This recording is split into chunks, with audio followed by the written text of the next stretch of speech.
오늘 로마서 강의 160번째 시간으로 로마서 15장 28절로 33절 말씀을 통해 성도는 하나님의 뜻을 먼저 두는 자입니다 라는 제목으로 말씀을 전하며 오늘 또 말씀을 통하여 주시는 은혜를 함께 받고자 합니다.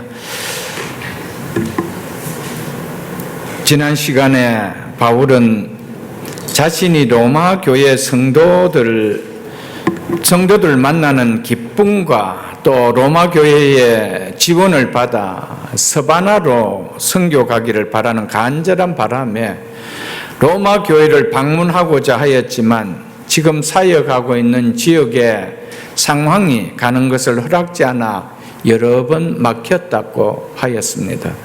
그러나 이제 로마 제국 동쪽 지역의 모든 사역이 마무리되어서 이제 로마 교회를 방문할 수 있음에도 불구하고 바울은 예루살렘 교회의 어려움을 겪고 있는 가난한 성도들을 돕기 위해서 자신의 사역으로 세운 마게도니아와 아가야 지방 교회들의 성도들이 모금한 연보를 예루살렘에 전해주기 위해 성도들을 섬기는 일로 불가피하게 또 로마로 가지 못하고 고린도에서 그 먼 예루살렘까지 간 후에 로마로 가겠다라고 그렇게 편지를 쓰고 있습니다. 오늘 본문은 지난 시간과 이어지는 내용으로 15장이 마무리되어지는 말씀입니다. 오늘 말씀은 이렇게 시작되고 있습니다. 28절을 보겠습니다. 그러므로 내가 이 일은 예루살렘 교회 어려움에 처한 성도들을 섬기는 일을 말하지요. 이 일을 마치고 이 열매를 그들에게 확증한 후에 너희에게 들렀다가 서바나로 가리라. 바울은 다시 한 번 더 이방교회의 성도들이 모금한 연보를 예루살렘 성도들에게 전달해 주는 이 일을 마친 후에 로마 교회에 들리겠다라고 말합니다. 그런 후에 서바나로 갈 것이라고 말하고 있습니다. 이 열매를 그들에게 확정한 후에, 여기서 확정한이라는 말은 확인 도장을 찍었다 이런 의미입니다. 그러므로 이 의미는 마게도니아와 아가야 지방 성도들이 모은 연보를 예루살렘 교회에 이 연보에 담긴 의미와 함께 전달한 후에라는 이런 의미입니다. 바울은 이방 선교의 많은 어려움 가운데서도 이제 그의 선교 사역을 마감함에 있어서 그 증거로 이방 성도들의 연보와 함께 자신의 이방 사역의 성과를 예루살렘 교회에 자세하게 전하고자 하였습니다. 바울은 이방 마게도니아와 아가야 교회에서 모은 구제 헌금을 자신이 직접 예루살렘에 가져가지 않고 얼마든지 다른 신실한 동역자들을 통해서 대신 보낼 수도 있었습니다. 왜냐하면 예루살렘에 가게 되면은 자기의 생명을 노리는 자들이 많다라는 것을 바울은 알고 있었기 때문입니다. 그럼에도 바울이 직접 예루살렘을 방문하고자 했던 주된 이유는 복음을 태동한 모 교회인 예루살렘 교회에서 이방 성도들이 모금하여 보낸 구제 헌금과 함께 자신의 이방 선교 사역을 보고함으로 하나님의 말씀이 성취되었음을 확증하기 위해서였습니다. 이런 뜻에서 바울은 이방인의 헌금을 가리켜서 열매라 그렇게 표현했던 것이었습니다. 즉 이방인이 보낸 헌금은 예루살렘 교회가 이방인들에게 복음의 씨를 뿌린 결과 그 보답으로 얻게 된 것을 의미하기 때문에 열매라고 한 것이었습니다. 그래서 자신의 사역의 열매를 모 교회에 반드시 자신이 그 열매를 들고 가서 알려주고 싶었다라는 것이었습니다. 예루살렘 성도들에게 전달된 이방교회 성도들의 헌금이 예루살렘 교회에서 출발된 복음에서 나온 열매라는 것을, 복음의 열매라는 것을, 복음이 처음 출발한 예루살렘 교회에 있는 성도들에게 바울은 확증해 주고 싶었던 것이었습니다. 그래서 바울이 이 열매를 그들에게, 예루살렘 교회 성도들에게 확증한 후예라고 하였던 것이었습니다. 그래서 바울은 마게도니아와 아가야 성도들이 모은 헌금을 예루살렘 교회에 전달하는 일을 그렇게 보기를 사모했던 로마 교회의 성도들을 방문하는 것을 뒤로 미룰 정도로 서바나 선교를 뒤로 미룰 정도로 일이 중요하게 여겨졌다라는 사실입니다. 구원의 복음을 전하는 것이 바울이 맡은 고귀한 사명임에도 물질로 어려운 교회와 성도를 섬기는 것을 이처럼 중요하게 생각하였다라는 것을 우리는 오늘 말씀을 통하여 기억할 수 있어야 됩니다. 왜냐하면 이것 또한 주의 나라를 위한 것이기 때문입니다. 우리는 많은 경우에 사역만이 중요하다라고 얘기할 수 있지만은 어려운 지체들이나 어려운 또 교회나 어려운 선교지나 또 어려운 또 목회자를 섬기는 것 또한 주의 나라를 위하여 섬기는 중요한 일이라는 것을 이 말씀을 통하여 기억할 수 있기를 바랍니다.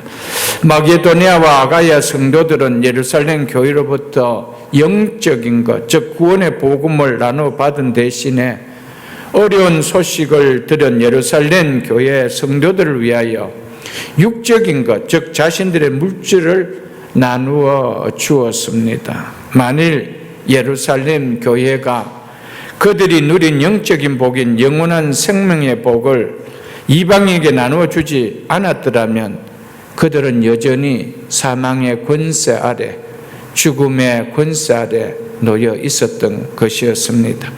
이런 이방인들에게 예루살렘 교회로 인해서 생명의 빛이 들어와 어둠의 자녀인 그들이 빛의 자녀가 되었던 것이었습니다. 사망에서 생명으로 옮겨지는 은혜의 자녀가, 축복의 자녀가 되었던 것이었습니다. 이 복음의 은혜에, 사랑의 은혜에 빚진 마음에 그 은혜를 갚는 것은 너무나 마땅한 일이었으며 당연한 일로 여겨졌기에 그들이 예루살렘 성도들 위하여 기쁨으로 연보를 드리게 되었던 것이었습니다. 그래서 바울은 마땅하니라라고 말씀을 했던 것을 우리는 기억할 것입니다. 우리는 많은 경우에 너무나 마땅한 것을 너무나 마땅하게 여기지 못하고 신앙생활할 때가 참 많습니다. 특별한 사람들만 하는 걸로 여길 때가 참 많습니다. 사랑하는 성도 여러분, 우리가 복음의 은혜, 사랑의 은혜에 빚진 마음을 갖고 있다라면 은혜를 갚는 것은 너무나 마땅한 것입니다. 그러나 내가 복음의 은혜, 사랑의 은혜에 빚진 자가 아니라면 모르겠지만 정말 빚진 자라는, 복음의 은혜를 아는 자라면 우리는 마땅한 것을 마땅하게 여기며 신앙생활을 할 수 있기를 주의 이름으로 축복합니다. 그렇기 때문에 마게도니아와 아가야 성도들이 내어놓은 이 헌금은 그들의 신앙의 열매를 나타낸 것입니다. 우리가 이런 복음을 받았기에, 이런 은혜를 누린 자이기에 우리가 내어놓는 것은 자신이 이런 신앙을 가지고 있다라는 열매의 표현이었다라는 것입니다. 우리가 살아가면서 내가 구원받은 자여 하나님의 은혜를 받은 자라는 것을 열매로 드러낼 수 있는 그런 신앙의 열매가 있는 우리가 될 수 있기를 주의 이름으로 축복합니다. 그것은 또한 이방 마게도니아와 아가야 성도들의 믿음과 또한 복음에 담긴 그 사랑의 열매를 드렸던 것이었습니다. 그런 의미에서 또 바울은 이 열매를 그들에게 확정한 후에라고 한 줄 압니다. 사랑하는 성도 여러분, 우리가 하나님 앞에 신앙의 열매를 드림으로 하나님 앞에 우리의 믿음을 확정할 수 있는 그런 신앙이 되어질 수 있기를 주의 이름으로 축복합니다. 열매는 결코 하루아침에 맺어지는 거 아님을 우리는 잘 알 것입니다. 열매는 많은 시간이 걸려야 맺어질 수 있는 것이 열매가 아닙니까? 이방인 교회 성도들이 예루살렘 교회 유대인 성도들에게 복음의 빚진 마음이, 은혜의 빚진 마음이, 사랑의 빚진 마음이 바울을 통해 복음을 듣자 말자 바로 들었던 거 아니었습니다. 이런 신앙의 열매를 내어놓기까지는 시간이 걸렸습니다. 우리가 복음을 받은 우리 자신들 한번 돌아보십시오. 예수를 믿고 교회 나오고 바로 열매들의 신앙의 열매들이 드러났습니까? 표현되었습니까? 아닙니다. 시간이 걸렸습니다. 그렇기에 바울은 복음을 전하는 것으로 끝내지 아니하고 끊임없이 자기가 세웠던 교회를 다시 방문하고 때로는 편지를 통하여 그들의 신앙을 양육했기에 그들은 그 은혜를 통하여 복음의 빚진 자구나, 사랑의 빚진 자구나 그 마음이 들었기에 자신들도 참으로 궁핍한 가운데 있었지만 모교인 예루살렘 교회 성도들이 기근으로 극심한 가난의 어려움에 처한 소식을 들었을 때 그들은 신앙의 열매들을 드러냈던 것입니다.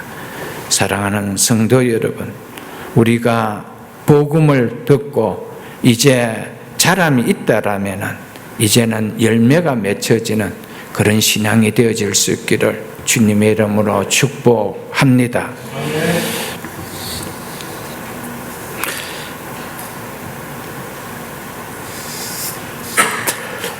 그리고 한 영혼을 구원하는 열매도 많은 시간의 투자가 들어야 맺히는 것입니다.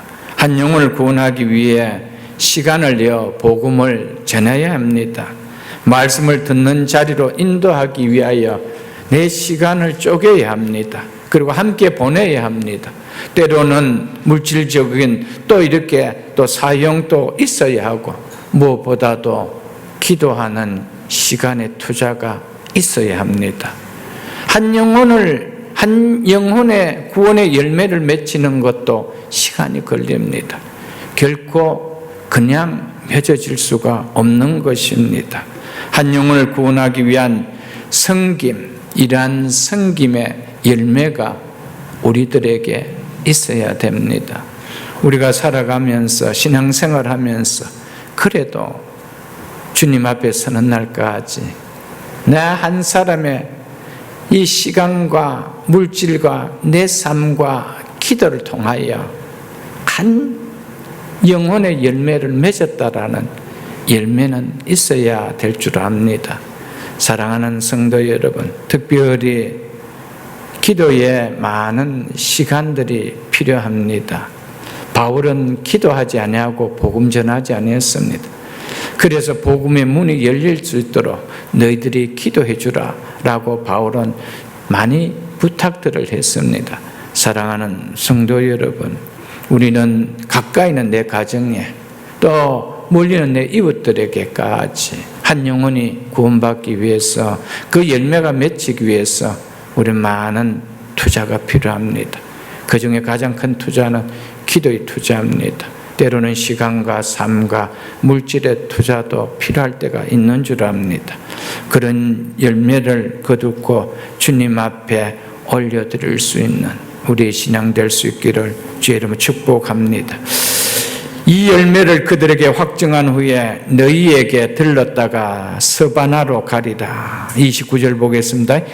내가 너희에게 갈 때에 그리스도의 충만한 복을 가지고 갈 줄 아노라. 바울은 예루살렘 교회에 구제 헌금을 전하는 일을 마친 후에 로마 교회 성도들에게 갈 때에 그들에게 줄 그리스도의 충만한 복이라는 선물을 갖고 내가 방문할 것이라고 말하고 있습니다. 이는 바울이 로마 교회 성도들이 필요로 하는 것이 무엇인 것을 인식하고 하는 말입니다. 우리가 로마서 1장 11절을 한번 보겠습니다. 로마서 1장 11절.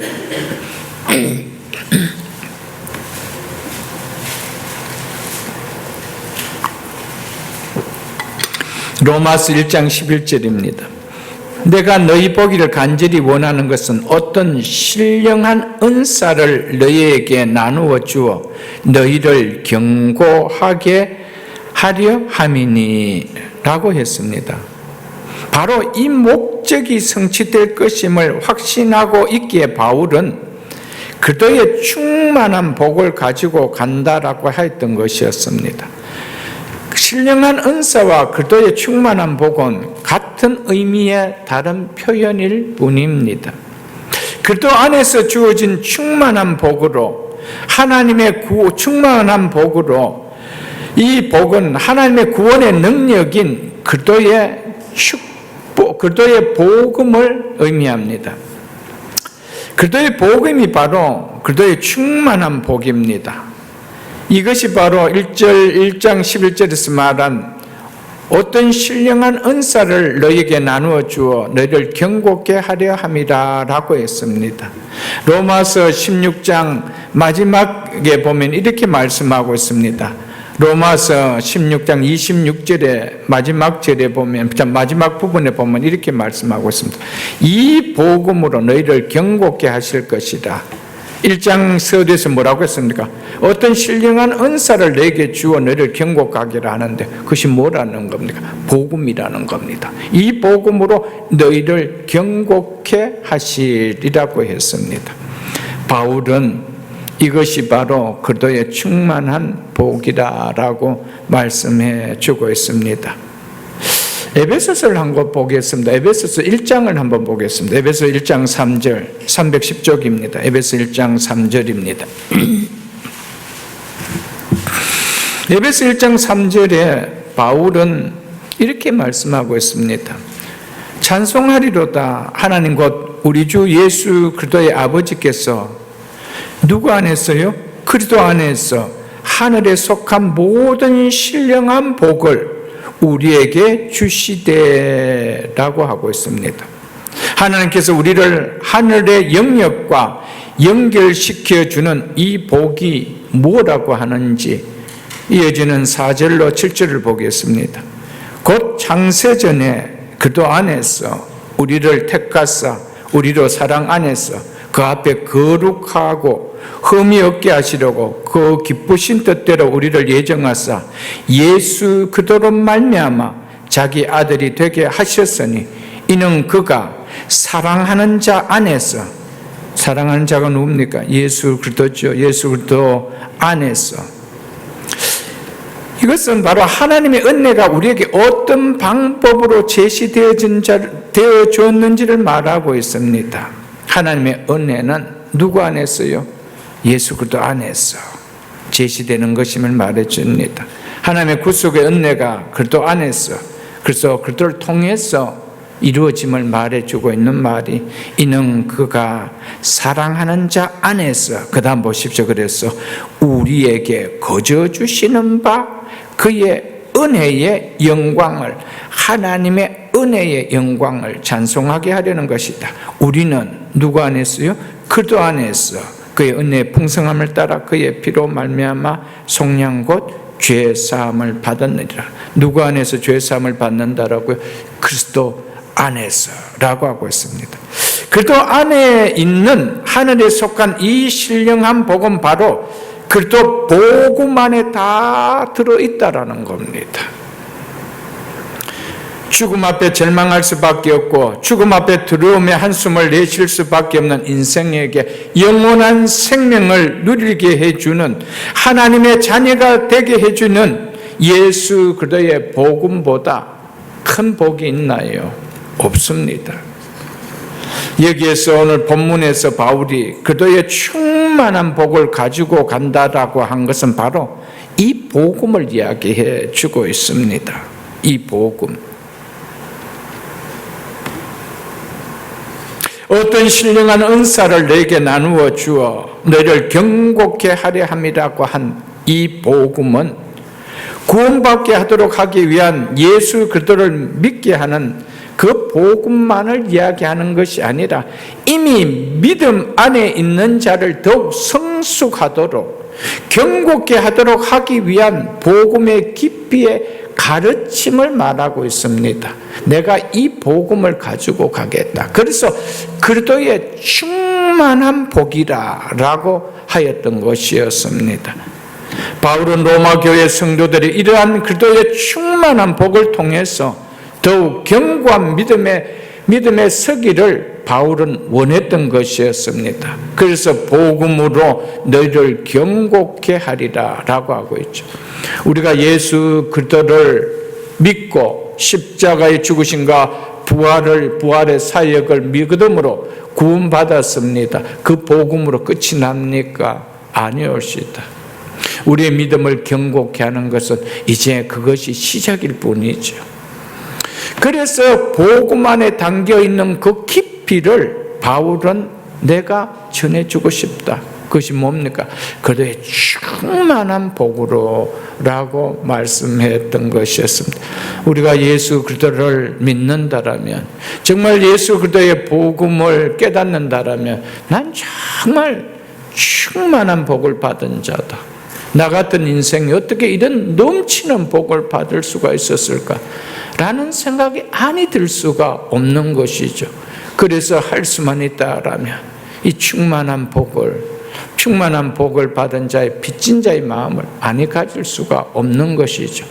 그래서 시간이 지남에 따라 내 신앙의 열매들이, 그들의 충만한 복을 통하여 나에게 맺히는 열매들이 표현되어지는 것이 아닐까요, 여러분?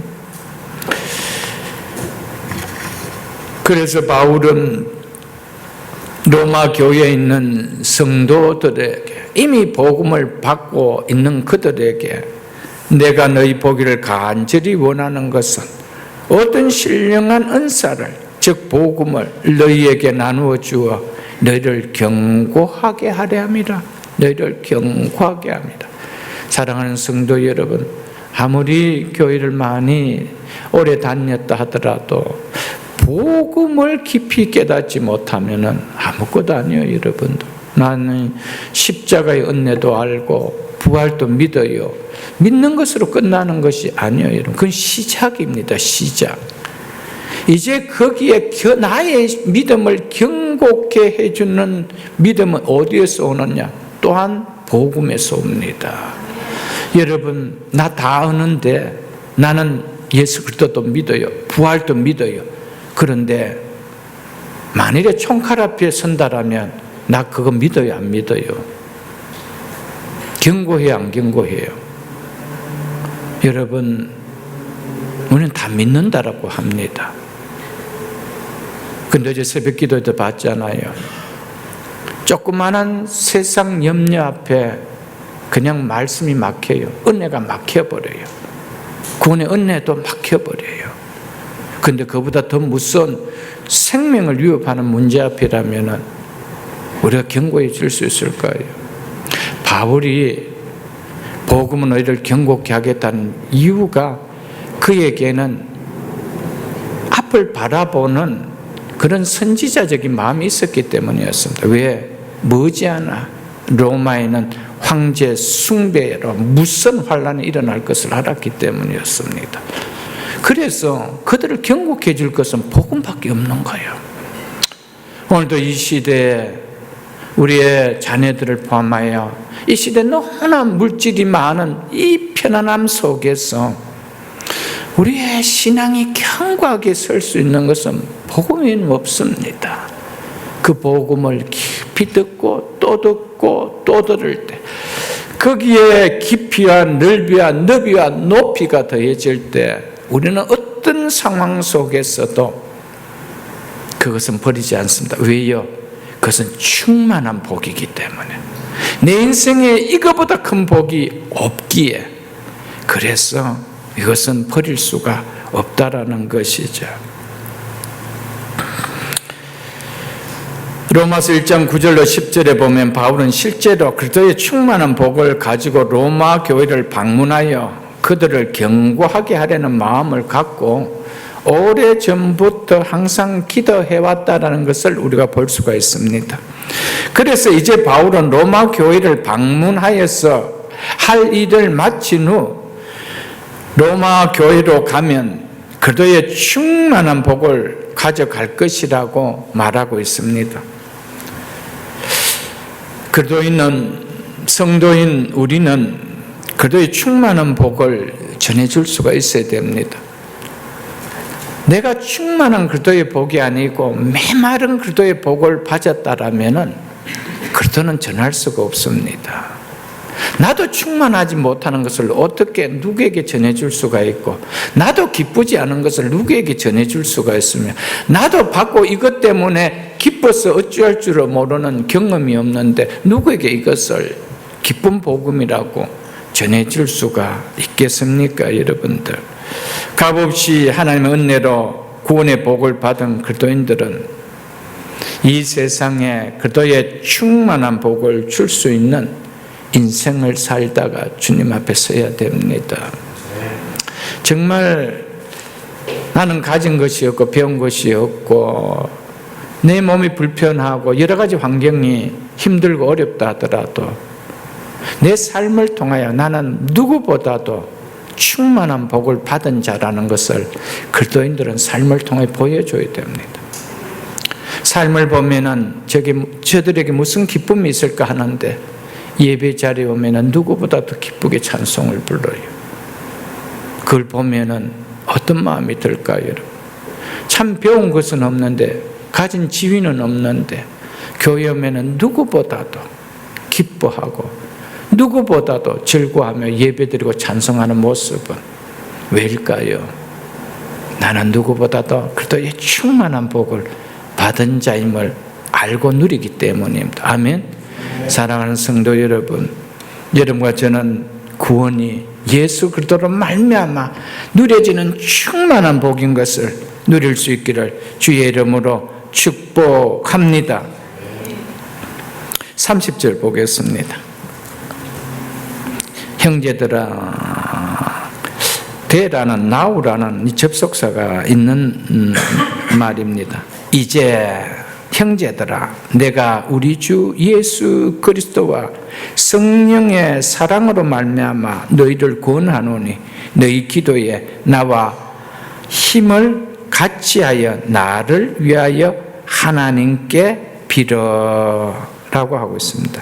로마 교회 성도들에게 그리스도의 충만한 복을 가지고 가고 싶은 바울의 소망이 이루어지는 여부는 바울이 이방 성도들이 모금한 연보를 가지고 예루살렘에 갈 때에 무슨 일이 일어날 것인지에 달려 있었기에, 그래서 바울이 이제 형제들아 라고 하면서 기도해 주기를 바란다라고 했던 것이었습니다.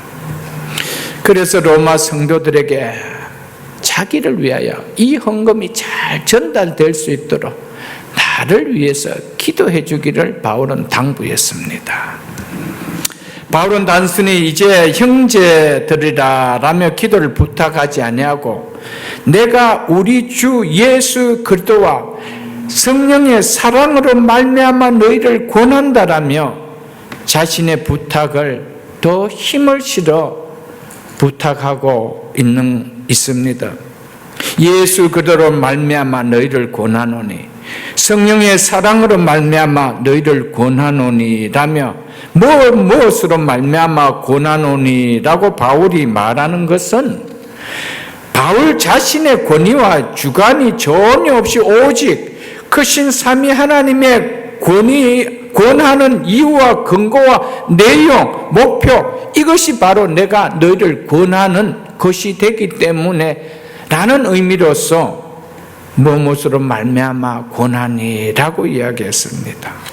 이것은 나의 권위도 아니고 나의 주관도 아니고 내 생각도 아니고 이것은 오직 크신 삼위 하나님의 권하는 이유요, 권고하시는 근거요, 내용이요, 목표이기 때문에 그래서 예수 그리스도로 말미암아 성령의 사랑으로 말미암아 너희를 권한다라고 했던 것이었습니다.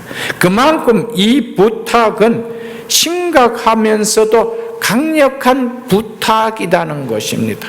그냥 내가 너에게 부탁한다라고 이야기하지 않고 예수 그리스도로 말미암아 성령의 사랑으로 말미암아 내가 너희에게 부탁한다, 권면한다 이렇게 말씀했던 것이었습니다. 이처럼 바울은 자신의 사역을 위하여 그리스도 안에서 함께 연합된 로마의 성도들이 기도로 적극 동참해 줄 것을 호소하고 있는 말씀입니다. 여기서 바울이 성령의 사랑이라고 말하는 것은 성도들의 성령을 향한 사랑을 뜻하지 않고 성령께서 성도 안에 심어주는 사랑을 표현한 말입니다. 성령이 성도에게 부어주시는 사랑, 그것으로 말미암아 이런 의미입니다. 그래서 신학자 더글라스 문은 성령으로 말미암아 우리 마음에 부어진 사랑을 가리킨다라고 했습니다. 바울은 성도들이 주 예수 그리스도를 통하지 않고는 기도할 수 없음을 알고 있었기에, 그리고 또한 성도 안에 성령이 주신 사랑이 없으면 다른 사람을 위하여 기도할 수 없음을 알고 있었기에 바울은 우리 주 예수 그리스도와 성령의 사랑으로 말미암아 너희를 권하노니 나를 위하여 기도해달라라고 말씀했던 것이었습니다. 사랑하는 성도 여러분, 우리 모두는 예수 그리스도를 믿습니다. 그래서 예수 그리스도의 이름으로 기도합니다. 여러분, 우리는 예수 그리스도를 통하지 않고 기도할 수가 없습니다. 여러분과 제가 예수 그리스도를 믿는 성도이기 때문에 우리는 예수 그리스도 이름으로 기도합니다. 그 기도에 인색하지 마기를 축복합니다. 기도의 시간이 넉넉할 수 있기를 주의 이름으로 축복합니다. 그리고 우리에게 부어주신 성령이 부어주신 하나님의 사랑이 없다라면은 우리는 다른 사람을 위하여 기도할 수가 없습니다. 우리 속에 사랑이 있기에 다른 지체들을 향하여 우리는 주의 나라를 위하여, 주의 교회를 위하여 기도할 수가 있다라는 사실입니다. 그래서 바울은 너희가 로마 성도들 너희가 이런 사람들이 아니냐? 그래서 우리 주 예수 그리스도와 성령의 사랑으로 말미암아 너희를 권한다. 나를 위하여 기도해 주라고 말씀하였던 것이었습니다.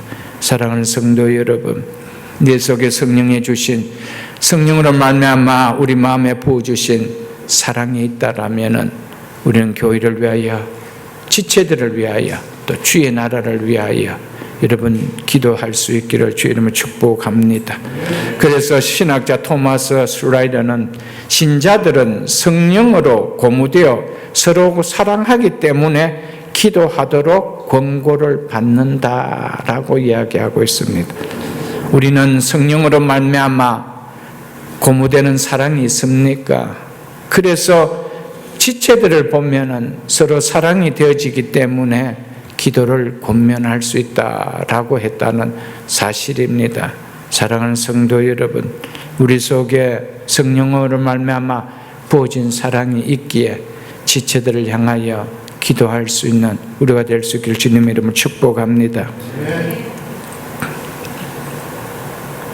그러면서 바울은 너희 기도에 나와 힘을 같이하여 나를 위하여 하나님께 빌어달라고 말하고 있죠. 여기서 나와 힘을 같이하여 라는 이 말은 본래 전투와 운동에 사용된 용어입니다.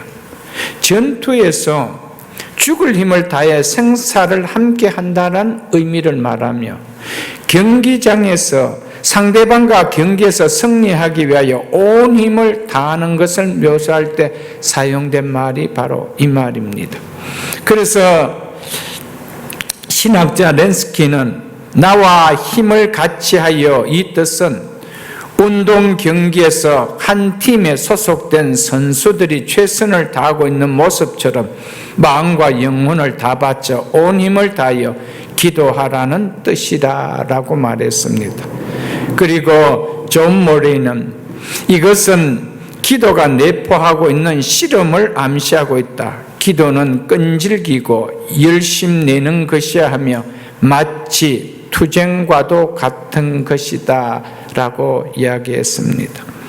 이처럼 바울은 자기를 위한 자기와 함께하는 로마교회 성도들의 기도를 자기와 생사를 함께하는 전투로, 자기와 더불어 승리를 얻으려고 온 힘을 다하여 경기로 묘사하며 함께 힘을 모아 기도해 줄 것을 요청했다는 것입니다. 무엇보다 내가 기도할 때 내가 합심 기도를 부탁한 사람과 함께할 뿐 아니라 하나님께서 함께 하시기 때문에 합심 기도는 더욱 능력이 드러나는 것입니다. 사랑하는 성도 여러분, 우리가 어떤 교회의 기도의 제목을 안고 기도할 때나 또 어떤 성도의 어려운 문제를 안고 기도할 때에 바울이 부탁했던 말씀과 같이 나와 힘을 같이하여, 전투에서 승리하려면 우리는 모든 전우들이 함께 힘을 다해야 됩니다. 생사를 걸고 함께 팀워크가 되어서 힘을 다할 때 그 전쟁에서 이길 수가 있지. 누구는 눈치 보고 빠지고 누구는 더 힘이 없어 빠지고 하면은 이길 수가 없는 것입니다. 또 한 팀을 이루는 경기에서도 마찬가지입니다. 다 같이 힘을 합할 때 승리할 수 있는 것처럼 교회의 어떤 문제를 안고 또 가정의 어떤 지체들의 문제를 안고 기도할 때는 나와 힘을 같이하여, 이 말씀을 가슴에 품을 수 있기를 축복합니다. 왜냐하면 성령으로 말미암아 사랑이 부어져서 우리는 사랑을 느끼는 자이기 때문입니다. 그래서 예수 그리스도를 통하지 않고는 또한 기도할 수 없는 자이기를 알기에 우리 속에는 예수 그리스도의 영이신 성령을 통하여 기도할 수 있기 때문에 그렇게 부탁할 수 있는 것입니다. 사랑하는 성도 여러분, 우리는 나는 몸이 약하기 때문에 기력이 약한 몸으로, 그래서 혹은 가진 것이 부족해서 물질로 또는 시간적으로 섬기기가 어렵다라고 우리는 때로는 익스큐즈 할 수가 있습니다. 그렇다 해도 그때 우리가 할 수 있는 섬김이 하나가 있습니다. 교회를 위해서, 주의 나라를 위해서, 지체들을 위하여 섬길 수가 있습니다. 내가 아무리 몸이 약하다 할지라도, 기력이 약하다 할지라도, 내 몸으로 할 수 없다 하더라도, 물질이 없어서 물질로 섬길 수가 없다 하더라도, 내가 일을 하기 때문에 시간적을 내어서 섬길 수 없다 하더라도 우리는 섬길 수 있는 것이 있습니다. 그것은 바로 기도입니다. 기도는 게으를 할 수 있는 핑계가 되어질 수가 없습니다. 우리가 정말 사랑한다라면, 교회를 사랑하고 공동체 지체들 사랑하고 이 땅에 주의 나라가 아름답게 세워지기를 원한다라면, 복음이 확산되기를 원한다라면 우리는 기도할 것입니다. 아무리 믿음이 없는 부모를 할지라도 자식이 몸이 아픈다든가 자식이 또 중요한 문제를 앞두고 있다라면 기도하게 되십니다. 왜요? 사랑하기 때문에. 사랑하기 때문에. 여러분, 사랑하지 않으면 기도하지가 않을 수가 있다면 아무리 믿음이 없는 사람도 급한 일이 생기고 죽을 질병에 놓여가 있고 이멀전시에 달려가면 제일 먼저 그 병원 안에 있는 채플실로 달려갑니다. 믿음이 없어도 신이 계신다며, 하나님이 계신다며 기도합니다. 왜요? 자식을 사랑하기 때문이죠. 여러분, 교회를 사랑하면 교회를 위해서 기도해 주십시오. 지체들을 사랑하면 지체들을 위해 기도하십시오. 여러분, 이거는 몸하고 아무 상관이 없습니다. 내가 몸이 기력이 약하다 하더라도 내가 마음으로는 기도할 수 있습니다. 입술로 기도할 수가 있습니다.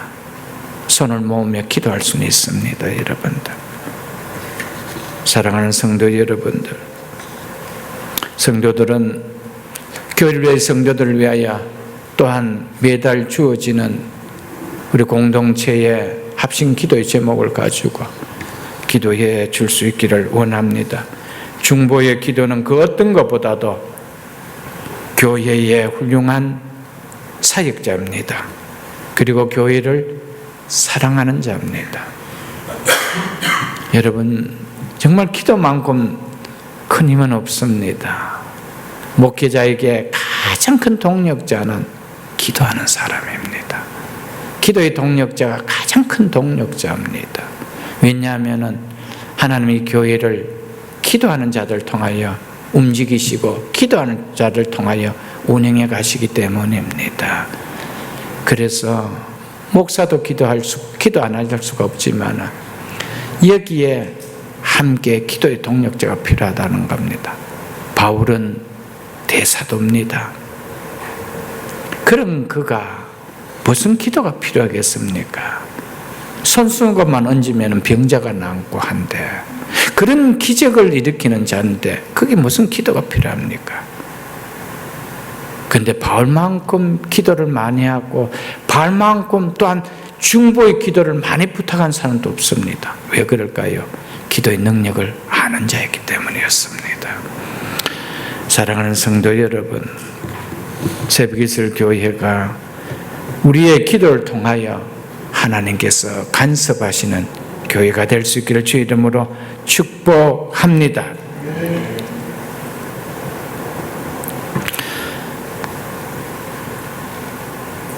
믿는 성도들에게 있어서 우리는 늘 싸워야 될 문제들이 있습니다. 다툼들이 있고요. 또 여러 가지 환경 속에서의 전투들이 있습니다. 그러나 성도에게서 싸워지는 싸움이나 전투는 눈에 보이는 혈과 육에 대한 것이 결코 아닙니다. 그래서 에베소서 6장에 보면은 우리의 싸움은 악한 영들에 대한 싸움이라고 말씀했습니다. 그래서 영적인 싸움은 절대로 칼과 창으로 힘으로 싸우는 싸움이 아닙니다. 기도로 싸우는 싸움입니다. 그래서 기도하는 자는 문이 열리는 거예요. 기도하는 자에게는 그 길이 열리는 거예요. 왜요? 막고 있는 그 막힘의 싸움을 이겨낼 수가 있기 때문입니다. 기도 자체가 하나의 전투지요. 기도 자체가 하나의 경기입니다. 그래서 우리는 기도로 싸우는 거예요. 우리는 어떤 무기로 우리의 환경을 싸우는 것이 아닙니다. 우리는 어떤 사람과의 상황 속에서 어떤 문제가 막혔습니다. 그 사람과 싸우는 문제가 아니고 우리의 배후에 있는 악한 영들에 대합니다. 기도가 필요하다는 겁니다. 그렇기 때문에 우리의 영적 싸움에서 승리하기 위해서는 우리는 끊임없는 기도가 필요합니다. 기도 없이 기도 없이 이 세상을 이겨나갈 수가 없습니다. 여러분들 살아온 세상만큼의 삶만큼의 세상이 만만치 않다는 것을 느끼지 않습니까? 저는 많이 느낍니다. 정말 만만치 않게 싸워왔습니다. 살아왔습니다. 여러분들이 어떻게 살아온지 여러분의 과거를 저는 모릅니다. 제 삶을 돌아보면 만만치 않게 살아왔습니다. 정말 힘들게 살아왔습니다. 이 나이가 되어서 이제 우리 제 손주를 안고 보면서 늘 기도합니다. 하나님, 이놈이 커서 어떻게 이 세상을 살아갈 수 있겠습니까? 제가 살아온 환경들을 보면 그렇습니다. 만만치 않은 삶이었습니다. 여러분, 세상이 호락호락한 곳이 아닙니다. 내 마음대로 좌지우지할 수 있으면서 개척해 나갈 수 있는 그런 곳이 아닙니다. 그런 삶이 아닙니다. 그런 인생이 아닙니다. 그런데 기도 없이 어떻게 우리의 힘으로 이 일을 개척하면서 살아갈 수 있다라고요? 없습니다. 제게는 아무것도 없었지만은 기도해주는 부모가 계셨습니다. 그게 제 사역에서는 큰 사역이었습니다. 배우지 못한 분이었지만은 항상 기도해 주셨습니다. 부모님들이 세상에 떠날 때 그것이 저에게는 너무너무 큰 아픔이요 손실이었습니다. 합심의 기도는 너무 큽니다. 제가 과정 돌아보면은 나의 배후에 기도한 분이 계셨기에 이런 일이 있었지, 이런 생각밖에 들지 않습니다. 여러분, 기도를 무기력하게 보시면 안 됩니다. 그렇게 생각하기 때문에 기도의 무릎 자체가 꿇어지지 않는 거예요. 제가 어제 새벽 기도도 말씀드렸잖아요. 기도는 씨앗을 뿌리는 것과 같습니다. 씨앗을 뿌린다고 금방 싹이 나고 열매가 맺히는 거 아닙니다. 시간이 걸립니다. 여러분, 자녀들을 위하여 많이 눈물의 씨앗을 부모들이 뿌리십시오. 여러분의 앞으로의 모든 계획들을 위해서 내 힘으로 계획하고 개척하지 마시고 그 문제를 붙들고 기도의 씨앗을 뿌리십시오. 여러분들, 때가 되어 열매를 맺게 되어질 것입니다. 사랑하는 성도 여러분, 우리는 기도하지 아니하고 영적 싸움을 이겨나갈 수가 없습니다. 그렇기 때문에 세상의 염려와 세상의 유혹 앞에 우리의 믿음이라는 것이, 우리의 말씀이라는 것이, 우리의 은혜라는 것이 다 막혀버립니다. 말씀이 막히고 은혜가 막히는데 무슨 인생의 통로가 열린단 말입니까? 열려질 수가 없어요, 여러분들. 이게 다 막혀버리는데. 그래서 살아가면서 세상 염려, 세상의 유혹으로 말미암아 말씀이 막혀라고 말씀 안 했습니까? 여러분, 기도로서 세상의 염려를 이기십시오. 기도로서 모든 우리의 유혹들을 이겨나가십시오. 거기에 우리의 은혜가 막히지 않고 말씀이 막히지 않고 축복이 막히지 않기에 우리는 이 세상을 살아나갈 수가 있습니다. 우리의 힘으로는 뭔가 얻는 것 같은데, 뭔가 이루는 것 같은데, 금방 눈에는 잡혔는 것 같은데, 한번 돌아보십시오, 여러분들.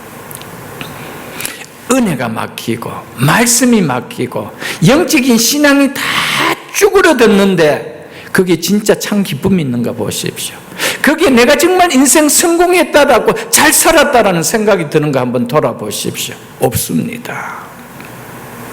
아무리 가진 것이 없어도, 배운 것이 없어도요, 세상 사람들 보기에 어떻게 저렇게 사나 싶은 마음이 들어도요, 믿음의 사람은 다릅니다. 확실히 다릅니다.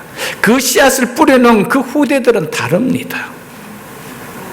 사랑하는 성도 여러분, 이것이 막히면은 모든 것이 막혀요, 여러분들. 무슨 일이 있어도 말씀은 막히면 안 돼요. 우리의 은혜의 통로는 말씀으로 오는데 그 말씀이 막히면 안 돼요. 하나님, 말씀이 들리게 하옵소서. 말씀이 들려지게 하옵소서. 말씀이 내 속에서 움직이게 해 주옵소서. 말씀에 순종할 수 있도록 은혜를 주옵소서. 그래서 예수님께서 뭐라고 했습니까? 들을 길자는 들을지어다. 아직도 귀를 가지고 듣지 못하느냐? 여러분, 마음이 중요합니다. 여러분의 삶 속에 말씀이 들어온다라면 그 말씀 때문에 우리는 기도할 수가 있고, 말씀 때문에 우리는 어떻게 사는 것이 가장 복된 삶인지 그것을 우리의 후대들에게 내 자신이 보여줄 수가 있고, 내 자신이 씨를 뿌릴 수가 있다라는 사실입니다, 여러분들.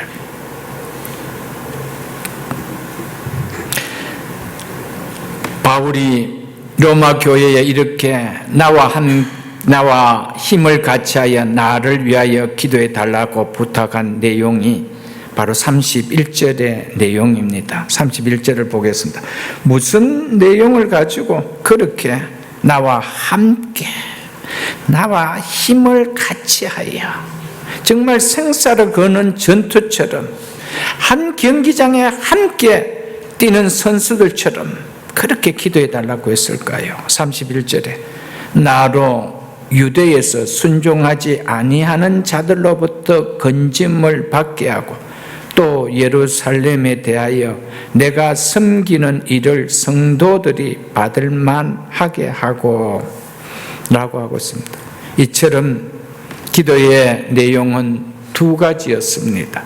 첫째는 나로 유대에게 순종하지 않은 한 자들로부터 건짐을 받게 해달라는 기도였고, 두 번째는 예루살렘에 대하여 내가 섬기는 일을 성도들이 받을 만하게 해달라는 기도였습니다. 첫 번째 기도의 제목은 바울이 자신의 신변의 안전을 위해 기도해 달라는 기도입니다. 여기서 유대에서 순종하지 아니하는 자들이라는 것은 그들을 믿지 않은 유대인을 가리키는 말입니다.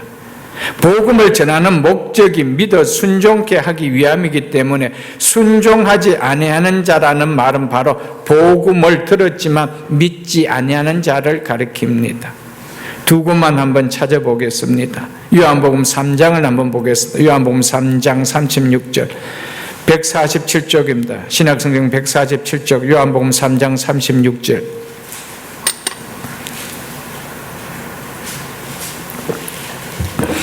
요한복음 3장 36절입니다. 아들을 믿는 자에게는 영생이 있고, 그 다음엔 자연스럽게 아들을 믿지 않는 자에게는 영생이 없고, 이렇게 말이 될 텐데, 그런데 요한은 이렇게 이야기하고 있습니다. 아들을 믿는 자에게는 영생이 있고 아들에게 순종하지 아니하는 자는 영생을 보지 못하고 도리어 하나님의 진노가 그 위에 머물렀습니다. 성경이 믿음을 뭐로 정리해 주고 있습니까? 순종으로 정리해 주고 있습니다. 순종으로 정리해 주고 있습니다. 로마서 10장 더 보겠습니다. 로마서 10장 13절로 16절을 보겠습니다. 로마서 10장 13절로 16절입니다. 누구든지 주의 이름을 부르는 자는 구원을 받으리라. 그런즉 그들이 믿지 아니하는 이를 어찌 부르리요? 듣지 못하는 이를 어찌 믿으리요? 전파하는 자가 없이 어찌 들으리요? 보내심을 받지 아니하면 어찌 전파하리요? 16절 보겠습니다. 그러나 그들이 다 복음을 믿지 아니했다가 아니고 순종하지 아니하였도다, 이렇게 나옵니다. 믿음이 뭐래요? 믿음은 순종입니다. 그래서 믿어 순종케 하기 위하여라고 한 것이죠, 여러분들.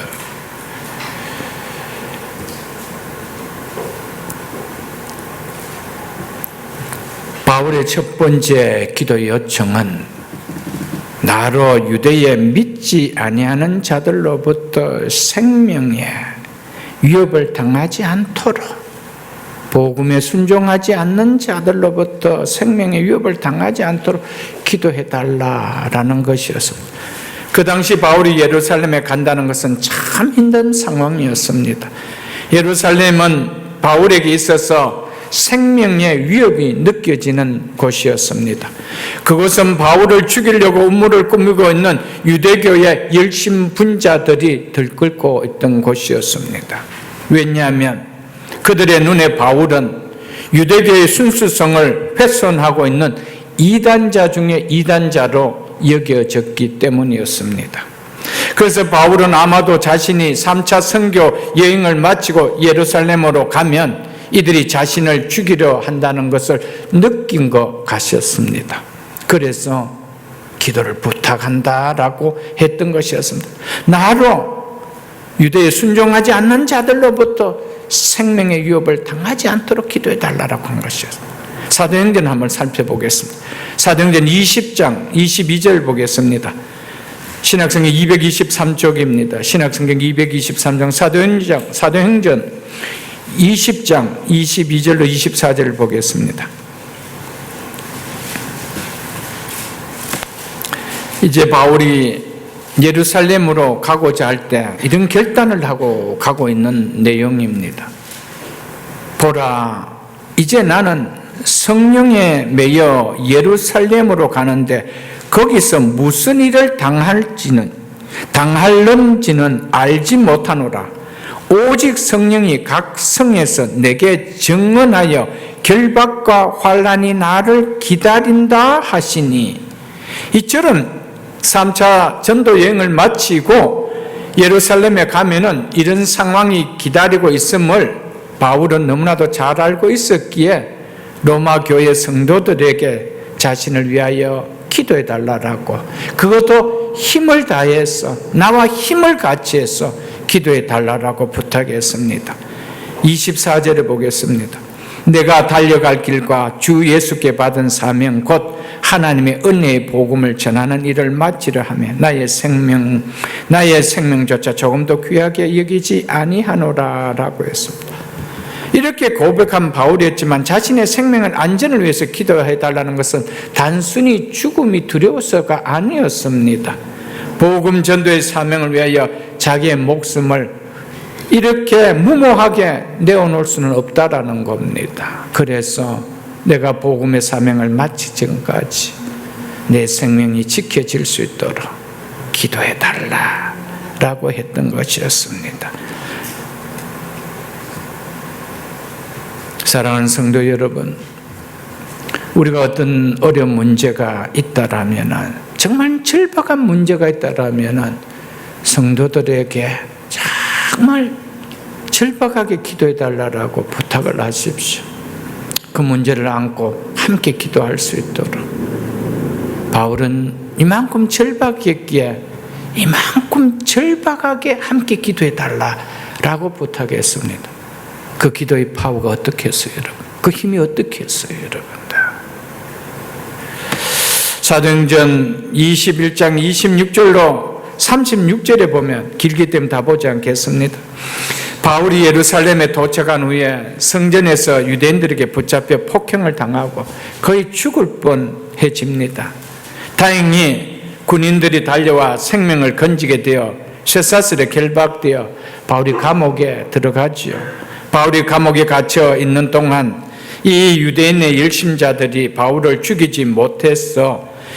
그래서 그들의 음모가 좌절되었기에 바울은 이 감옥에서 로마의 가이사에게 상소를 합니다. 이것은 가이사가 판단해 주기를 바란다라고. 그래서 25장 10절로 12절에 보면은 바울이 로마로 가는 이야기가 나옵니다. 바울의 기대와는 달랐지만 어쨌든 바울의 생명은 보존되었습니다. 결과적으로 바울을 죽이려고 하던 이들로 인해서 바울이 로마에 도착할 수가 있게 되었습니다. 그 환난과 고난의 풍파가 바울을 하여금 로마로 갈 수 있는 순풍을 불게 해줬다는 것이죠. 하나님은 우리의 기도를 들어주실 때 우리의 생각같이 않게, 우리의 생각과는 다른 방법으로 하게 하실 때도 있다는 사실입니다. 그래서 중요한 것이 뭐냐? 오늘 설교 제목같이 하나님의 뜻을 따라, 하나님의 뜻을 따라. 로마를 가는 것이 하나님 뜻이 아니면 나 가지 않겠습니다. 그러나 방법이 이런 방법이 아니라도 갈 수 있는 것이 하나님 뜻이라면 어떤 방법도 제가 하나님은 가게 하실 것입니다. 이것은 바울을 믿었다는 것이었습니다. 결국 하나님께서는 바울을 죽이려고 한 이들을 통해서 바울을 로마 가게 하는 수단으로 삼았다는 것입니다. 참 놀랍잖아요.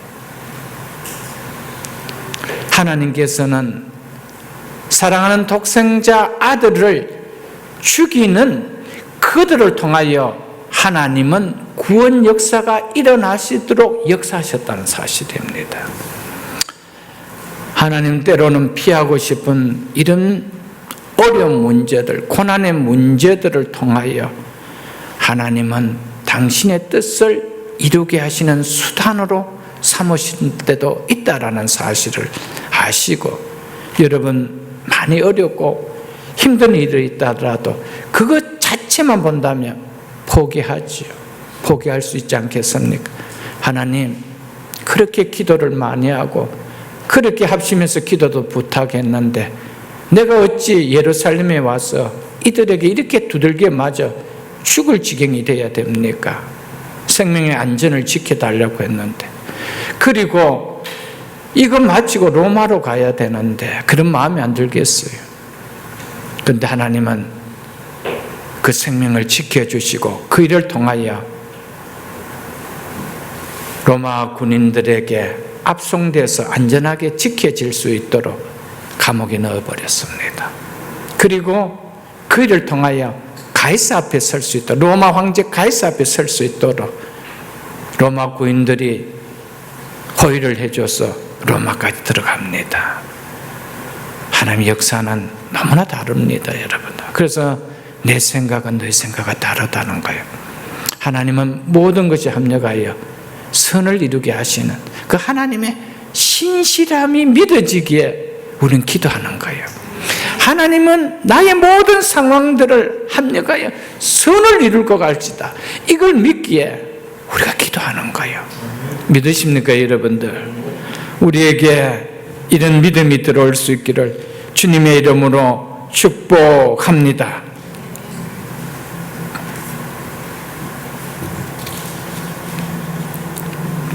사랑하는 성도 여러분, 그러면서 바울은 정말 이런 어려움이 예루살렘에 도착해서 갑자기 당한 거 아닙니다. 이미 알고 있었습니다. 예루살렘을 가면 거기서 무슨 일을 당할지 알지 못하나 결박과 환난이 나를 기다리고 있다라고 할 정도로 이미 바울은 알고 있었습니다. 그러면은 피해야 되는 거 아니에요.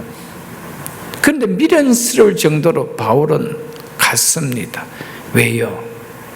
이 문제만큼은 내가 해결해야 될 문제였기 때문에요. 그랬습니다. 사랑하는 성도 여러분, 바울은 이것만큼은 내가 감당해야 될 사명으로 감당했기 때문에 이것만큼은 어떤 어려움이 있다더라도 내려놓을 수가 없었습니다. 사랑하는 성도 여러분, 많은 경우에 교회 안에 사람들을 보면은 쉬운 일은 너무 잘하기가 쉽습니다. 그리고 자기가 잘 드러날 수가 있고 자기의 의가 영광이 드러나는 일은 우리는 쉽게 할 수가 있습니다. 그러나 힘들고 누가 알아주지 않는 일들은 그렇게 선떡선떡 잘 해지지 않습니다. 내려놓고 싶을 때가 참 많습니다. 그래서 많은 사람들이 다 앞장서고 싶지 뒤에서 숨어서 하고 싶은 일은 잘 없는 것이죠. 교회도 그렇고 세상도 그렇고 다 대부분 그렇지 않나요, 여러분들? 그러나 그것이 사명으로 느껴진다라면, 그것은 내가 반드시 해야 될 일이라면 힘들어도 할 수 있을 줄 압니다. 사랑하는 성도 여러분, 우리가 교회를 섬기면서 주의 나라를 섬기면서 때로는 바울처럼 피하고 싶은 일이지만 이런 내가 해야 되는 일이기에 감당해야 된다라면 감당할 수 있는 우리의 신앙 될 수 있기를 주의 이름으로 축복합니다.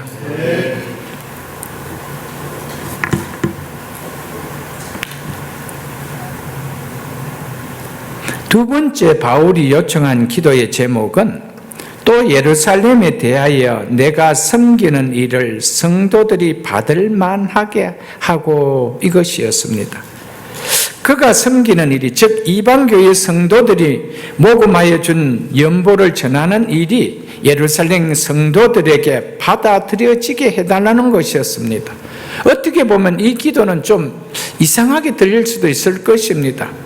가난한 성도들에게 전해지는 물질이 있는데 그거 귀한 마음으로 받는 거 당연하지 않겠어요? 근데 바울은 이게 받아질 수 있도록 그것도 어떻게 해요? 힘을 합하여 함께 기도해달라 이렇게 했습니다.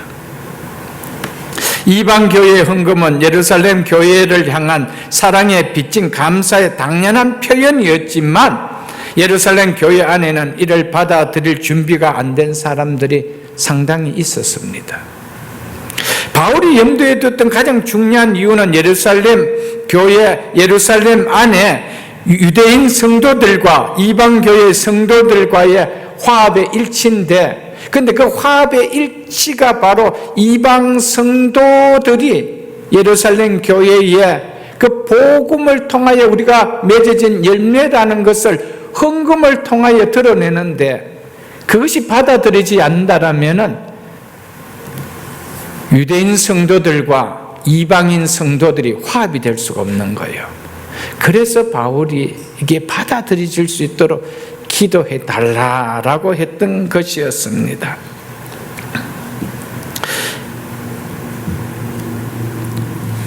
사도행전 15장에 보면은 예루살렘 공회에서 이방인들도 하나님의 합당한 자녀가 될 수 있다는 사실이 인정되었습니다. 그것이 19절로 29절에 나오는 내용입니다. 그럼에도 불구하고 여전히 교회 안에 바울과 이방인 교회들에 대한 적대적인 태도를 가지고 있는 바리새인 유대인 성도들이 있었습니다. 그 5절에 보면 그 내용이 좀 나옵니다.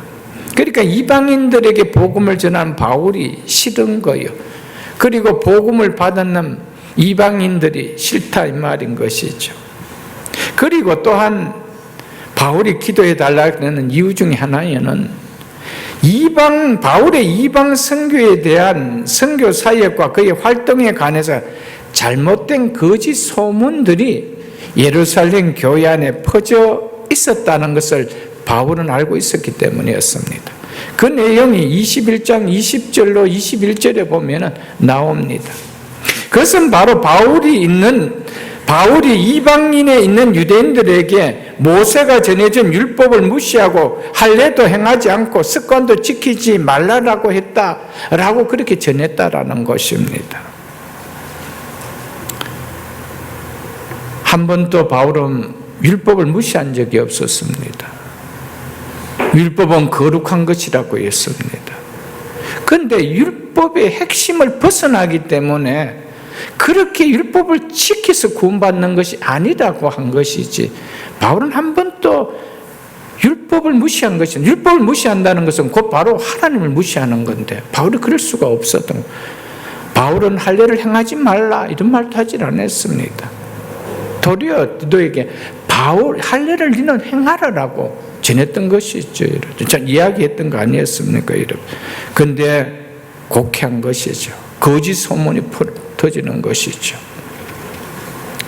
그러니까 그런 복음을 전해서 이방 성도들이 헌금을 모아서 예루살렘 교회에 전해주는데 유대 성도들이 그걸 받고 싶겠어요?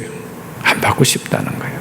그런데 그게 안 받아진다라면은 이방 선교의 열매가 맺어졌다는 것이 받아들일 수 없다는 거예요. 그래서 바울은 자기의 선교의 열매도 그렇고 이방인과 유대 성도들이 하나가 되어야 된다. 이것을 너무나 중요하게 여기기 때문에 이것이 전해질 때 그들이 받아질 수 있도록 기도해 달라라고 부탁했던 것이었습니다.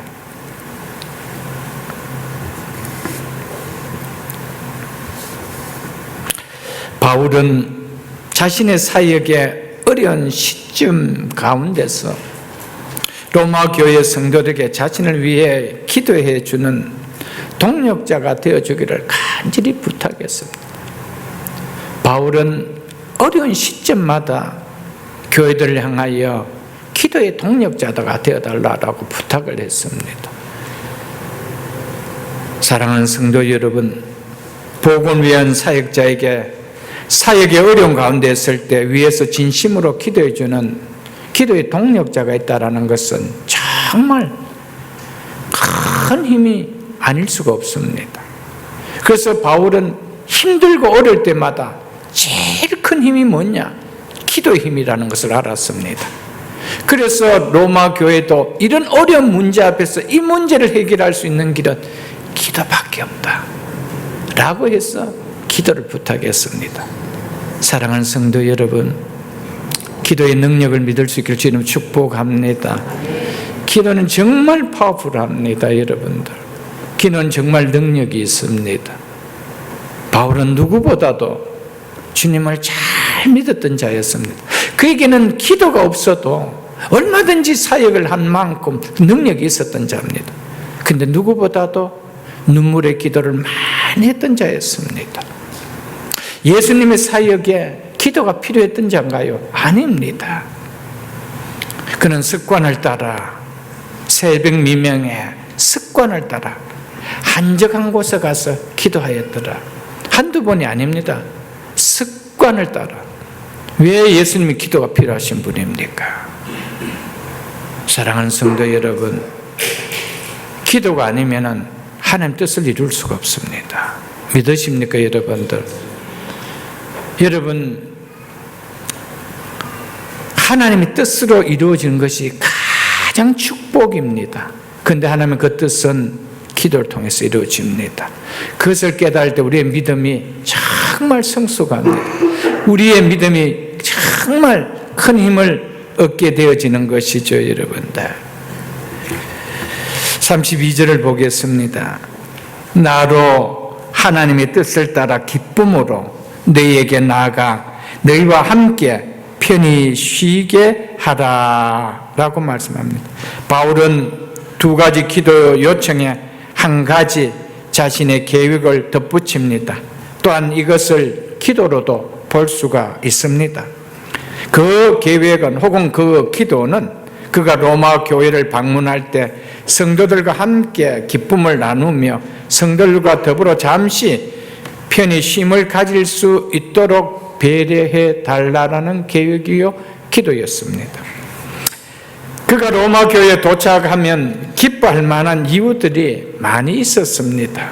열흘 동안 바라왔던 소망의 실현이 이루어졌기 때문이었습니다.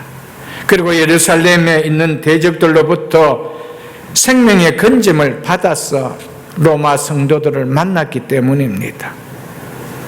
이방 교회의 헌금이 예루살렘의 교회에 잘 받아져서 그래서 이것 또한 기쁨이 되었습니다. 예루살렘 교회에 방문한 목적의 성취로 인해서 기쁨이 가져졌던 것이죠. 또 보고 싶었던 로마 교회 성도들과 너무나 아름다운 은혜의 친교가 일어나기 때문에 기쁨이 일어날 수 있었던 이유였습니다. 이런 여러 가지 이유가 있었습니다. 그래서 바울은 나로 하나님의 뜻을 따라 기쁨으로 너희에게 나아가라고 얘기합니다. 그렇게 나아갈 수 있도록, 그래서 내가 너희와 함께 잠시 쉼을 가질 수 있도록 부탁한다, 기도해달라라고 하였던 것이었습니다.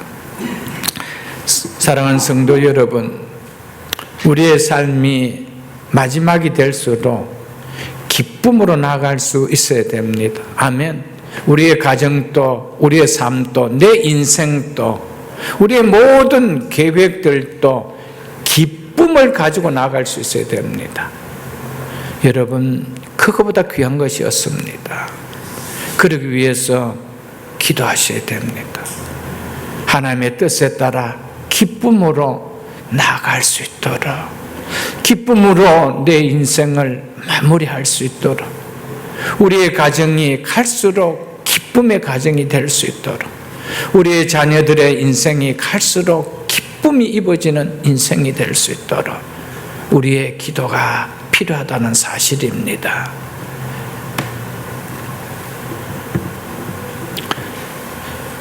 그리고 바울은 어려운 시점에 놓였을 때 자신을 위하여 기도해 준 기도의 동력자들과 함께 함으로 인해서 얼마나 기뻤겠습니까? 그리고 그들의 후원을 통하여 새로운 선교지에게서 다시 복음을 전할 수 있다라는 그 기대가 얼마나 또한 기뻤겠습니까? 지금껏 그가 걸어온 길은 너무나 힘들고 험했던 길이었습니다. 개척 선교라는 게 결코 쉬운 일이 아니었습니다. 누가 닦아놓은 길을 가는 것이 아닙니다. 예수 그도 이름이 불려지지 않는 곳으로 자신이 새롭게 개척하면서 가는 길이었습니다. 숱한 고난과 마주칠 수밖에 없는 힘든 길이었습니다. 얼마나 바울에게도 쉼이 필요했겠습니까? 얼마나 바울에게도 영적인 안식을 누리고 싶은 마음이 있었겠습니까? 그래서 바울은 기쁨으로 너에게 나아가 너희와 함께 편히 쉬게 하라라고 부탁을 했습니다. 사랑하는 성도 여러분, 우리의 인생이 달려가는 길이 바울과 같은 삶은 아니지만 나름 우리의 세상 살아가는 가정의 삶, 우리의 세상의 삶들이 다 힘듭니다. 안식이 필요합니다. 그래도 여행을 가고 또 쉼을 누리는 시간들을 갖지요.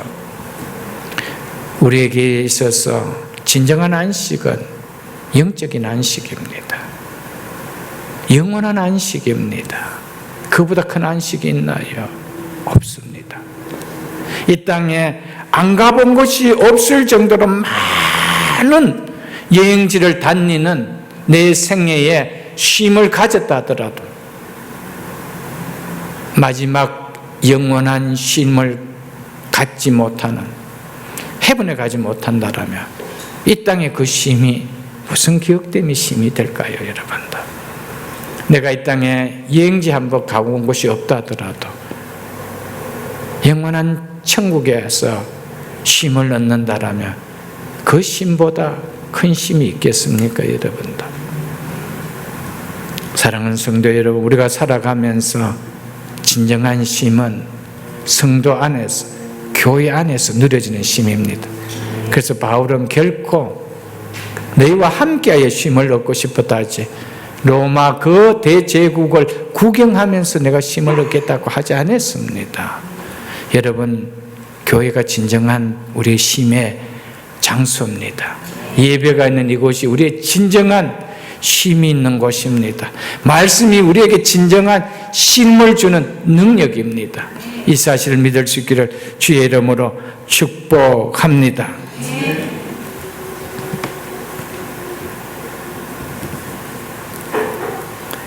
여기서 바울이 말하는 쉼이라는 것은 일반 사람들이 생각하는 휴가나 여가를 의미하지 않고 기쁨의 만남의 교제가 선사해주는 새 힘, 위로, 이것을 말합니다. 영적인 회복, 영적인 충족, 영적인 쉼을 말해주고 있습니다.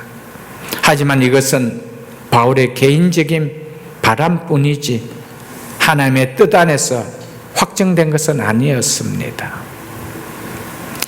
그래서 바울은 로마로 가고 싶은 것도, 선교지를 그곳에 가고 싶은 것도 그 일이 이루어지기를 하나님의 뜻을 따라, 이렇게 얘기합니다. 하나님의 뜻을 따라. 하나님의 뜻을 따라, 달리 표현하면 하나님의 뜻 안에서 되기를 원한다라고 말하고 있습니다. 바울은 무조건 부탁한다, 무조건 기도를 부탁한다, 그렇게 하지 않았습니다. 뜻 안에서만 허락될 수 있도록 기도해 달라는 거예요. 그래서 우리의 기도 가운데 중요한 것은 하나님의 뜻을 따라, 하나님 이런 기도 다 올려드립니다. 드렸습니다. 하나님, 하나님의 뜻을 따라 이루어지기를 원합니다. 하나님의 뜻에 따라 이루어지기를 원합니다. 여러분 정말 하나님의 뜻에 따라 이루어지기를 소원하십니까? 그것이 믿음입니까?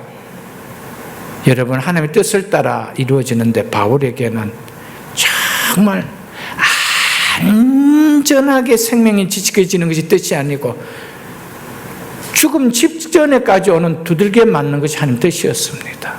여러분 그 뜻을 받아들일 수 있습니까? 그것이 하나님 뜻이라면 여러분 받아들일 수 있습니까? 우리 모든 하나님 뜻은 어떠십니까? 그냥 풀의 길, 그냥 장미꽃이 깔려있는 그런 길만 원하는 것이죠. 그런데 그것이 하나님 뜻이었습니다. 그렇지 않고는 바울은 로마에 갈 수가 없었기 때문이었습니다. 너는 가는 것이 너의 뜻이기도 하지만 나의 뜻이다. 넌 로마를 가야 된다. 그런데 그 뜻은 이렇게 이루어진다. 그런데 바울은 하나님은 선하시기 때문에 그것 또한 하나님의 뜻으로 받아들이는 거예요. 믿으십니까 여러분? 그래서 모든 것이 합력하여 선을 이룬다는 거예요. 여러분 믿음의 가장 핵심이 뭐냐? 하나님은 선하신 하나님입니다. 그래서 모든 것이 합력하여 선을 이룬다는 거예요. 그런데 우리는 많은 경우에, 믿는 자들이 많은 경우에 어려움을 당하면 그것이 왜 하나님 뜻이냐는 거예요. 왜 하나님 뜻이 나게 이렇게 나타나는 거냐는 거예요. 이것을 좀 피해주면 안 되는 거예요. 감사보다도 원망할 때가 참 많습니다. 참 힘들지요. 단장이 힘드니까. 바울도 얼마나 힘들겠어요. 두들겨 맞았을 때. 죽이기로 작정하고 그들을 쳤다라고, 바울을 쳤다라고 했습니다. 어떻게 쳤대요? 죽이기로 작정하고. 그럼 살살 폈겠어요? 안 옳시다. 얼마나 힘들었겠어 바울이. 나 나쁜 일 하러 여기 온 것도 안 했는데. 그때 무슨 마음이 들겠어요? 우리 어떤 상황에서도 깨달을 될 것은 하나님은 선하신 분이라는 것을, 모든 것이 합력하여 선을 이룬다는 것을, 이 사실을 우리는 받아들여야 됩니다. 그래서 오늘 설교 제목이 뭡니까? 성도는 하나님의 뜻을 먼저 두는 자, 먼저 생각하는 자입니다. 이것을 생각하지 못하면 우리 모든 것이 내 뜻을 가지고 하나님 뜻이었으면 좋겠다라고 하고 있습니다. 그래서 하나님은 네 생각은, 내 생각은 너희 생각과 다르다. 그런데 내 생각은, 내 길은 너희 길보다 높다. 믿으십니까 여러분들? 저는 이것이 믿음이라고 생각합니다. 하나님이 어떤 분이신지 믿는 믿음. 하나님은 당신의 뜻을 이루어 가시는 분입니다. 그래서 하나님은 선하십니다. 왜? 하나님 당신 자체가 선하시기 때문에 하나님은 선하게 뜻을 이루어 간다는 사실입니다, 여러분들.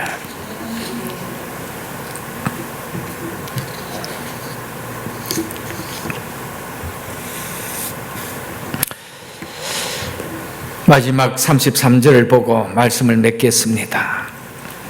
평강의 하나님께서 너희 모든 사랑과 함께 계실지어다. 아멘. 결론적으로 바울은 평강의 하나님이, 즉 평강을 주시는 하나님이 로마 공동체와 함께 하기를 기도하며 15장을 마칩니다. 바울이 모든 평강의, 하나님이 모든 평강의 근원이며 제공자이기에 바울은 하나님을 평강의 하나님이라고 부르는 것입니다. 여기에는 하나님께 주시는 평강이 또한 담겨져 있기 때문입니다. 그래서 신학자 핸드릭센은 평강의 기본은 하나님의 아들의 죽음을 통한 하나님과의 화목이다. 그 결과 이처럼 화목하게 된 사람은 과거의 죄가 용서되었고 현재의 사건들이 합력하여 선을 이루고 미래에는 아무것도 그도 안에 있는 하나님의 사랑으로부터 그를 분리시킬 수 없다는 내적 확신을 갖는다라고 평강의 상태를 이렇게 설명해 놓았습니다. 너무 귀한 설명 아니에요, 여러분들? 평강의 기본이 뭐래요? 하나님의 아들의 죽음을 통한 하나님과의 화목이다. 이 결과 이처럼 화목하게 된 사람은 과거의 죄가 용서되었고 현재의 사건들이 합력하여 선을 이룰 것이며 미래에 아무것도 그도 안에 있는 하나님의 사랑에서 끊을 수 없다는 내적 확신을 갖는다. 아멘. 이 말은 달리 번해서 이런 확신을 갖는 자 속에는 뭐가 있다는 거예요? 평강이 있다는 말이에요. 하나님 평강이 있다. 이것을 이야기해 주고 있습니다. 하나님께서 독생자의 예수 그리스도를 말미암아 우리에게 주신 구원이 하나님께서 우리에게 주신 평강의 근원임을 믿으십시오, 여러분들. 그래서 신학자 찰스 하지는 이 평강의 본래적인 의미는 그리스도를 통해 그 구원이 보장된 사람에게 하나님께서 주시는 선물로서 영혼의 평온한 내적 상태, 항상 만족 상태를 가리킨다라고 말했습니다, 여러분들. 그를 통해서 구원에 보장된 사람에게 하나님께 주신 선물이 뭐라는 겁니까? 그것이 평강이다 라고 이야기하고 있습니다. 그러니까 구원을 받은 자, 이 구원이 하나님께서 우리에게 주는 평강의 근원이라는 것이죠. 평강은 하나님의 은혜로 인해서 하나님과 화목함으로 얻어진 확신의 상태입니다. 나는 하나님과 화목된 자다. 그러니까 나는 어떤 자라는 겁니까? 나의 죄가 다 사함을 받. 내 죄가 사함을 받지 않고 내 죄를 안고 있는 자가 어떻게 하나님과 화목할 수가 있어요? 거룩한 하나님과 화목할 수가 없는 것이죠, 여러분들.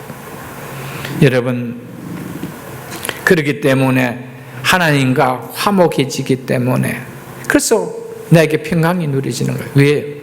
나에게 더 이상 죄를 통한 정죄함이 없기 때문에. 여러분, 죄를 통한 정죄한 만큼 우리를 불안하게 하고 우리를 근심케 하는 일이 있습니까? 그 죽음 앞에서 제대로 눈이 감아질 수가 있습니까?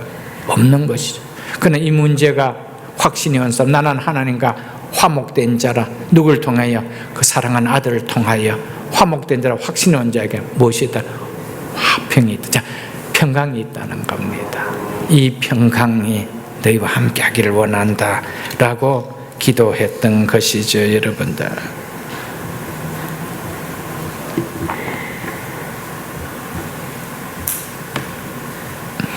한편 바울이 평강의 하나님이 너희 모든 사람과 함께 할지어다라며 로마서를 거의 마무리하는 것은 어쩌면 머지않아 그들에게 이보다 큰 은혜가 없다는 것을 바울이 느꼈기 때문일지도 모릅니다.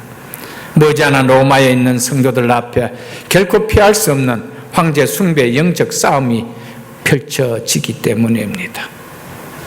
그 싸움에서 진정 평강이 있을까요? 그들에게 진정 평강이라는 것이 있을까요? 없습니다.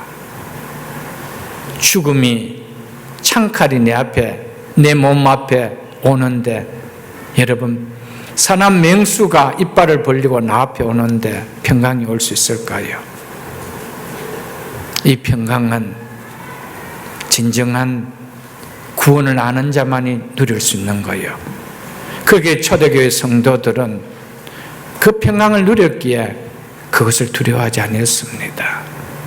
그러나 복음을 통하여 견고해지는 구원이, 견고해지는 우리의 구원의 믿음이 아니라면 우리는 평강이 없습니다. 조그마한 세상의 염려 앞에서, 물질의 염려 앞에서 우리는 평강이라는 것이 없습니다. 늘 염려, 근심밖에 없는데, 근데 그들이 죽음이나 문제 앞에서, 마지막 임종 앞에서 정말 평안하게 기뻐하면서 그 임종을 맞을 수가 있을까요? 없습니다. 사랑하는 성도 여러분, 그러면서 바울은 이렇게 될 것을 진지하게 확신하는 뜻에 있어서 아멘이라고 하며 마무리 지었습니다. 아멘이라는 말은 기도의 소원이 로마교회 성도들의 삶 속에 실현될 것을 갈망한다는 것을 나타낸 것이었습니다. 말씀을 맺겠습니다. 성도는 하나님의 뜻을 먼저 두는 자라는 이 말씀 앞에 우리가 하나님의 뜻을 생각하지 못한다면 우리는 평강도 없습니다. 바울과 같은 그런 상황 앞에서 바울이 평강할 수 있었을까요? 없었습니다. 그럼 그가 어떻게 조만간 머지않아 시간 속에 로마 황제 숭배 앞이라는 엄청난 환란에 부는 그 바람 앞에 평강이 하나님이 너희와 함께 할 것이라는 이 기도를, 이 축복을 할 수가 있나? 자기도 평강하지 못한 자가. 여러분, 구원은 우리에게 진정한 평강을 줍니다. 그래서 내가 너에게 평강을 끼치노니 나의 평안을 너에게 주노니 내가 주는 것은 세상에 주는 것 같지 아니하니 너희는 마음에 근심도 하지 말고 두려워하지도 말라. 아멘. 왜요? 평강은 두려움을 잠식시킵니다. 그렇기 때문에 모든 상황 속에서 하나님의 뜻인 것을 구한다라면 이런 어려운 문제도 이건 하나님의 뜻이었구나. 나에게 이런 아픔이 온 것도 하나님의 뜻이었구나. 이것조차도 합력하여 선을 이루는 하나님이기에 나는 평강할 수 있다. 이런 마음이 온단 말이에요. 아멘. 우리의 남은 인생 속에 하나님의 뜻을 먼저 두는 삶을 삶으로 진정한 평강이 누려지는 새벽에 있을 모든 성도님들 다 될 수 있기를 주의 이름으로 축복합니다.